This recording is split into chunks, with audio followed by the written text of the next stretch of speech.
Hello साथीहरू, welcome back to my channel. मैले आज हजुरहरूलाई फेरि नयाँ भिडियोको क्लिप लिएर आइरहेको छु।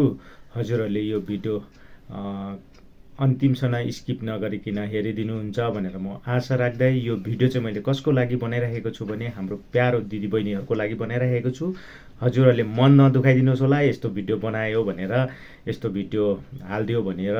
यो साँच्चै भएको हाम्रो समाजमा भएको घटनाको मैले यो भिडियो लिएर आइरहेको छु। हजुरहरूले लास्टसम्म स्किप नगरिकन हेरिदिनुहुन्छ भनेर म आशा राख्दै यो भिडियो हजुरहरूलाई म प्रस्तुत गरिरहेको छु।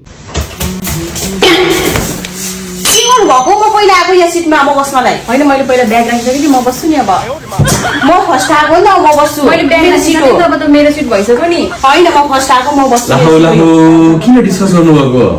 हेर्नुहोस् न, म फर्स्ट आएको, मेरो सिटमा उहाँले ब्याग राख्नुभयो। मैले ब्याग राखिसकेपछि म बस्छु। ओके, हजुरहरू दुईजना त्यो राम्री मान्छे हुनुहुन्छ, यसरी झगडा गर्न त मिलेन नि त नि, होइन? सोल्युसन निकाल्नुहोस् न, नरिसाउनुहोस् न, गुस्सा ठोक्दो भने जस्तो क्या।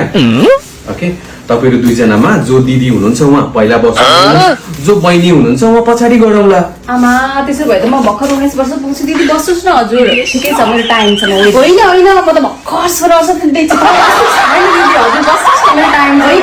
भर्खर 16 वर्ष हो। तपाईँ बस्नुहोस् न। तपाईँ बस्नुहोस् न। तपाईँ बस्नुहोस् न। अलिक घडी भयो कि क्या अनि यो भिडियो कस्तो लाग्यो?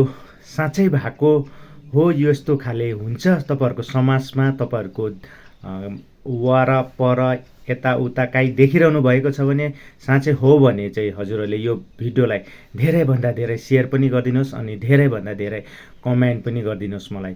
अनि साथ सपोर्ट हजुरहरूको मलाई खाँचो परिरहेको छ अनि मलाई साथ सपोर्ट दिएर यो भिडियोलाई धेरैभन्दा धेरै सेयर पनि गरिदिनुहोस्।